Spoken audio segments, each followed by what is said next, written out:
आदरणीय किसान मजदूर एवं युवा साथियों, आप हम सभी जानते हैं कि 15 अगस्त 1947 को हमारा देश आज़ाद हुआ था।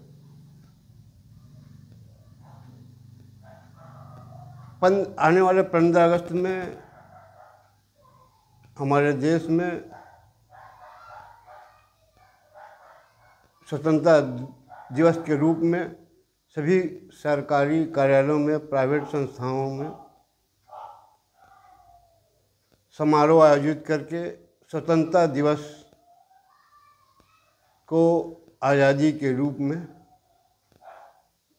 हम मनाते चले आ रहे हैं।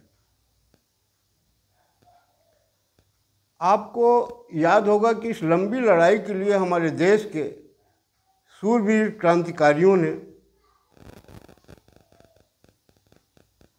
लगभग 10,000 हमारे शूरवीरों ने लड़ाई लड़ के हमको आज़ादी दिलाई है। अंग्रेज़ों को भगाने के लिए सबसे पहले 1857 में लड़ाई प्रारंभ हमारे शूरवीरों ने किया था, जिसमें इतिहास देखने में पता चलता है कि प्रमुख रूप से वीर पांड्या, कोट्टा बोम्मन, रानी लक्ष्मीबाई, रानी गईदिलनु, मंगल पांडे, चेतराम जाटव, सरदार भगत सिंह, चंद्रशेखर आज़ाद और नेताजी सुभाष चंद्र बोस, वीर विनायक दामोदर, करतार सिंह सराभा, मदन लाल ढींगरा ने लड़ाई प्रारंभ किया था, जो धीरे धीरे पूरे देश में फैला और आगे चल के ये हिंसक और अहिंसक दो गुटों में बंट गया। लड़ाई जारी रही। हमारे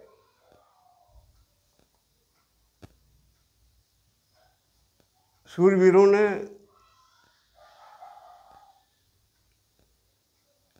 जो अभी 1940 में उधम सिंह ने जब जाके इंग्लैंड में उधम मचाया, तब अंग्रेज कब गए। जलियांवाला बाग का आप मालूम, मेरे ज़्यादा जानते हो आप। जलियांवाला बाग का बदला उन्होंने पंजाब में जाके लिया था, वहीं मारा था उसको। अंग्रेज डर गए थे 1940 में। तब उन्होंने कहा कि अब तो भारत के लोग इतने शूरवीर हैं कि हमारे देश में आके हमको मार रहे हैं। फिर उन्होंने 1947 में छोड़ने का निर्णय लिया भारत, अंग्रेज़ों ने। खैर, इसके पहले मैं और घटना बता दूं। आपको बताया था कि दो दलों में बटा था, हिंसक और अहिंसक। तो हिंसक दल के हमारे नेता सुभाष चंद्र बोस थे, मंगल पांडे थे, चंद्रशेखर आज़ाद थे। ये हिंसक दल के नेता थे जो अंग्रेज़ों को जहाँ जैसा दिखे उस हालत में मारो और भगाओ इनको, ऐसा था। आपको याद होगा या आप इतिहास देख लीजिए। खैर, वो तो इतिहास में तो जो लिखना चाहिए वो नहीं लिखा गया आज़ादी के बाद, मगर गूगल में मिल जाएगा आपको। अंग्रेज का एक चतुर चालाक अफसर था जो अंग्रेज़ों के फौज में खुफिया का काम करता था।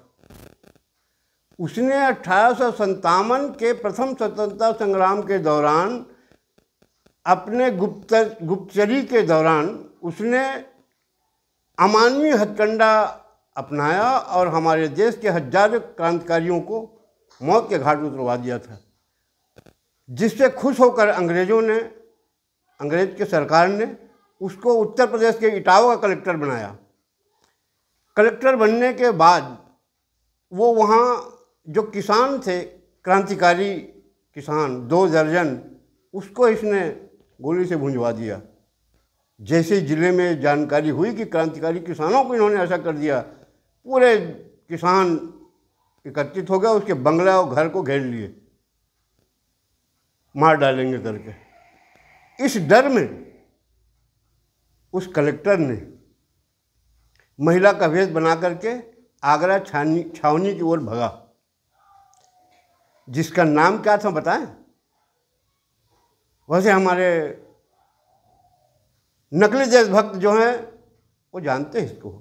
उसका नाम था, जो कांग्रेस के जन्मदाता के नाम से आज भारत में याद किया जाता है, उसका नाम है A.U. होम। अब बताइए, उसने इतनी चालाकी से 1885 में अहिंसक, जो हमारे नेता थे महात्मा गांधी जी, या जो भी उस समय के हमारे नेता से आज़ादी दिलाने वाले, उनको एकत्रित किया और कांग्रेस पार्टी के नाम से एक संगठन तैयार किया। उसमें उसके माध्यम से लड़ाई शुरू कराया, जो अंग्रेज़ों को मदद करता था। वो संगठन अंग्रेज़ों को मदद करता था। उस कांग्रेस में कभी आज तक एक इतिहास नहीं है कि किसी को मारा गया होगा, जो इस लड़ाई की बात करते हैं कि कांग्रेस ने आज़ादी दिलाई। एक आध बता दो कोई मरा हो तो अहिंसक आंदोलन हमारे सूरवीरों ने हमको आज़ादी दिलाई है।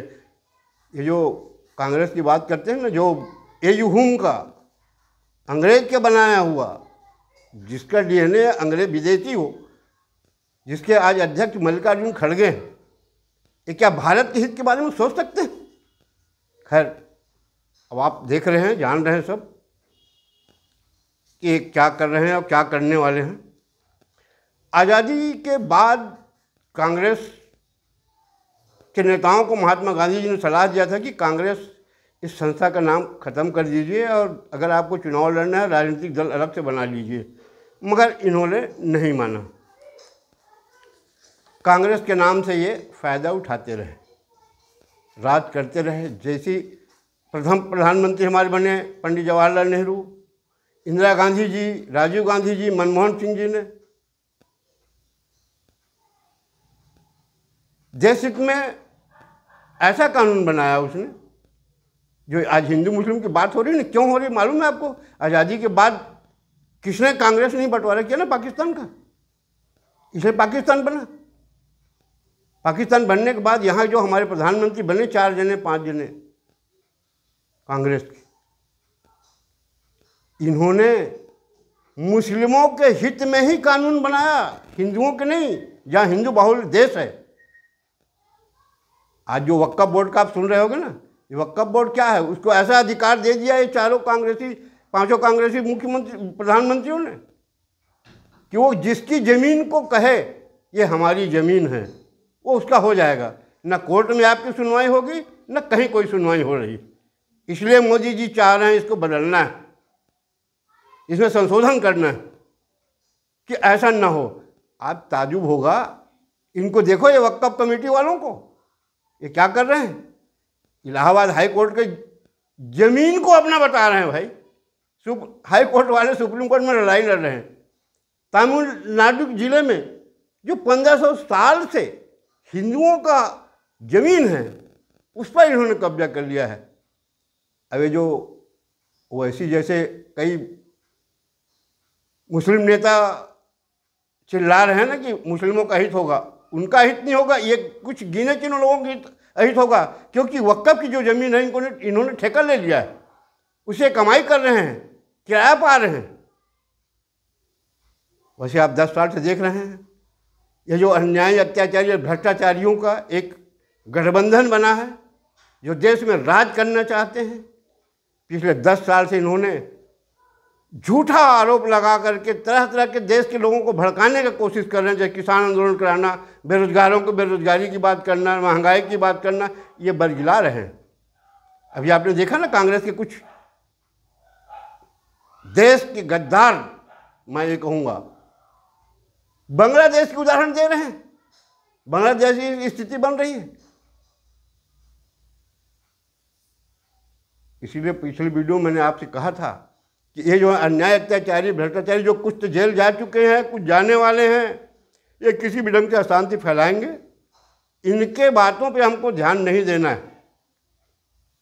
आज हमारा हिंदुस्तान जहाँ हिंदू बाहुल्य है, वहाँ हिंदुओं की बात नहीं होगी तो किसकी होगी? ऐसे अधिकार दे दीजिए, क्या संशोधन इसमें नहीं होना चाहिए? कलेक्टर सुनवाई नहीं कर सकता?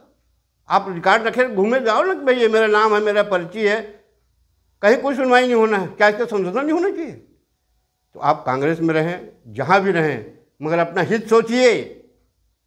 मगर ऐसे जो बांग्लादेश धमकी दे रहे हैं ना, ऐसे बेईमानों से, ऐसे देश के गद्दारों से, मैं चाहूँगा कि छत्तीसगढ़ की जनता से लेकर के देश की जनता जो मेरी बात सुन रही है, उनसे मैं निवेदन करता हूँ, आज एक होने का समय आ गया है। इतना कहा कि मैं अपनी बात को आप वाणी को विराम देता हूँ। धन्यवाद। जय हिंद।